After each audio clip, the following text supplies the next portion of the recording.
السلام علیکم۔ اچھا جی، کل 26 نومبر کو لے کر جو ہے نا ہمارے بریلوی بھائی بڑے اتاولے ہو رہے ہیں۔ وہ کہہ رہے ہیں جی حنیف قریشی صاحب گئے ہیں، انجینئر نہیں ملا، بھاگ گیا ہے، تو جی جناب جو ہے جی حنیف قریشی صاحب کی ہو گئی ہے فلاں فلاں باتیں جو ہو رہی ہیں، آپ لوگوں کی طرف وہ ویڈیوز پہنچ گئی ہوں گی۔ چلے مان لیتے ہیں کہ علی بھائی مناظرے سے بھاگ گئے ہیں، اور اب جو مفتی صاحب ہے نا، وہ جو خفیہ دلائل کی بوری لے کر گئے تھے جیلم اکیڈمی، جو انہوں نے مرزا صاحب کے سامنے کھولنی تھی، ان کے منہ پہ دے کے مارنی تھی، ہاں بھی تم جھوٹ بولتے ہو، تم نے لوگوں کو گمراہ کیا ہوا ہے، تو وہ جو اب دلائل وغیرہ تھے، وہ جو بوری تھی کتابوں کی، اب ذرا وہ حنیف قریشی صاحب مہربانی کر کے نا وہ دلائل ذرا سوشل میڈیا پر پیش کر دیں، تاکہ ہم جو ہیں انجینئر کے چنگل میں پھنس چکے ہیں، یعنی کہ جو پلمبر بولتے ہیں، پلمبر کے چنگل میں پھنس چکے ہیں، جیسے جناب جی گمراہ بدعقیدہ لوگوں کی اصلاح ہو جائے، ٹھیک ہو گیا، اور ہم بریلوی کی طرف رجوع کر لیں۔ یعنی کہ انجینئر نے جب ہمیں اپنی طرف پھنسا لیا ہے، تو اب مفتی حنیف قریشی صاحب جو ہیں وہ مہربانی فرما کے اپنے دلائل دیں، اور ہم دوبارہ جو ہے اپنے اپنے مسلک کی طرف چلے جائیں۔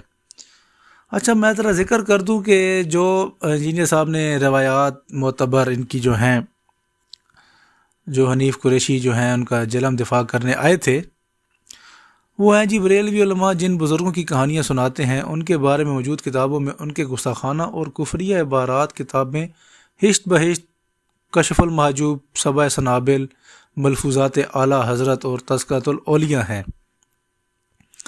بریلویت میں مفتی احمد یار نعیمی فرماتے ہیں سورہ کہف کی آیت کی تشریح کرتے ہوئے کہ اللہ نے جو محمد صلی اللہ علیہ وآلہ وسلم کو حکم دیا کہ اعلان کر دو میں بھی تمہاری طرح کا انسان ہوں، یہ ایسے ہی ہے جیسے شکاری شکار پکڑنے کے لیے شکار پرندوں اور جانوروں کی جھوٹ موٹ کی آوازیں نکالتا ہے۔ جال حق کتاب کا نام ہے، اور صفحہ 145 سے میں پوری کوشش کروں گا جتنے بھی میں ان کے ریفرنس دے رہا ہوں ان کے میں جو ہے جے پی جی امیجز کتاب سے کٹ کر کے سکین کر کے اپنی اس ویڈیو میں آپ کو دکھا دوں۔ اب نمبر 2، عثمان علی حجویری، کشف المحجوب، صحف اور سکر، باب 14، صفحہ 267۔ حضرت داؤد کو صحابی کی بیوی اچھی لگی تو اپنے صحابی کو جنگ میں قتل کروا دیا۔ یہ واقعہ مسخ شدہ تورات میں موجود تھا۔ پھر نبی صلی اللہ علیہ وآلہ وسلم کی ذات اقدس پر حملہ کرتے ہوئے کہتے ہیں کہ آپ کو بھی صحابی زید بن حارثہ کی بیوی پسند آ گئی اور وہ صحابی پر حرام ہو گئیں، اور کیوں کہ وہ سکر کی حالت میں تھے، اللہ نے گرفت نہ فرمائی۔ یہ دلیل اپنے بابے کے دفاع کے لیے یہ جاہل لوگ دیتے ہیں، نعوذ باللہ من ذالک۔ مزید دوسری جگہ پیر کرم علی شاہ نے اسی واقعے کو گھڑا ہوا اور اسلام دشمنوں کی سازش قرار دیا۔ اپنے بابے کے دفاع میں نبی کریم صلی اللہ علیہ وسلم گستاخانہ واقعہ قبول کیا اور جب چاہا انکار کر دیا۔ نمبر 3، اسی کتاب میں ابو حنیفہ کو خواب آئی کہ نبی صلی اللہ علیہ وسلم کی ہڈیاں جمع کر رہے ہیں۔ اس شیطانی خواب کو بیان کیوں کیا، حالانکہ ایسے شیطانی خواب بیان کرنے منع اور نبی کی توہین ہے۔ اور نمبر 4، اپنے مرید کی آزمائش کے لیے اسے چشتی رسول اللہ پڑھنے کا حکم دیا اور ختم نبوت پر ڈاکہ ڈالا۔ نمبر 5، احمد رضا خان بریلوی، ملفوظات، حصہ سوم، نبی صلی اللہ علیہ وسلم پر ان کی بیویاں قبر میں پیش کی جاتی ہیں اور وہ ان کے ساتھ شب باشی فرماتے ہیں، نعوذ باللہ من ذالک۔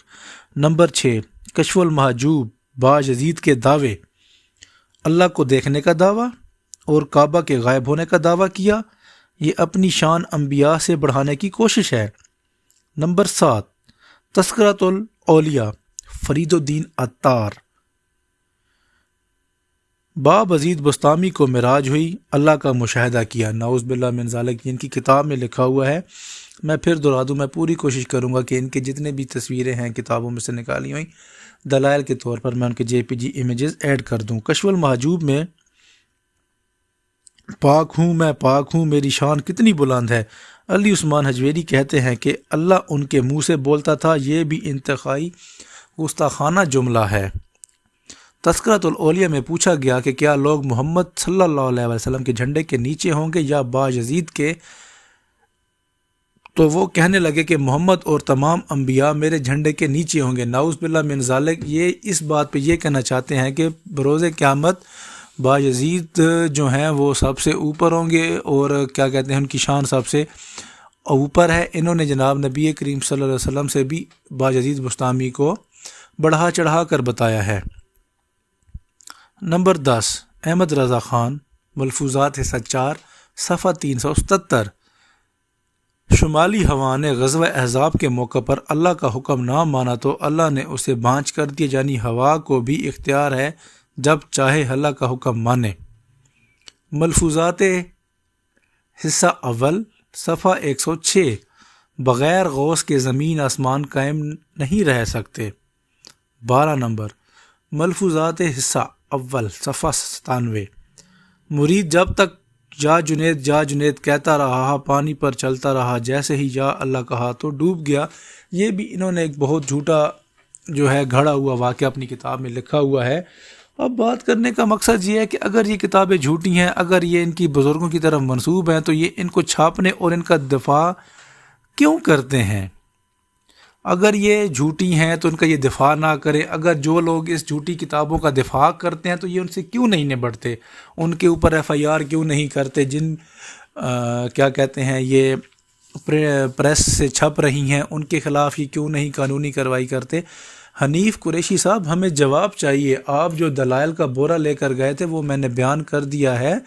ہمیں حنیف قریشی صاحب آپ لاجواب کریں دلائل دے کے، تاکہ ہم جو ہیں انجینئر محمد علی مرزا المعروف پلمبر جہلمی کے چنگل سے باہر نکلیں اور دوبارہ بریلوی ہو جائیں۔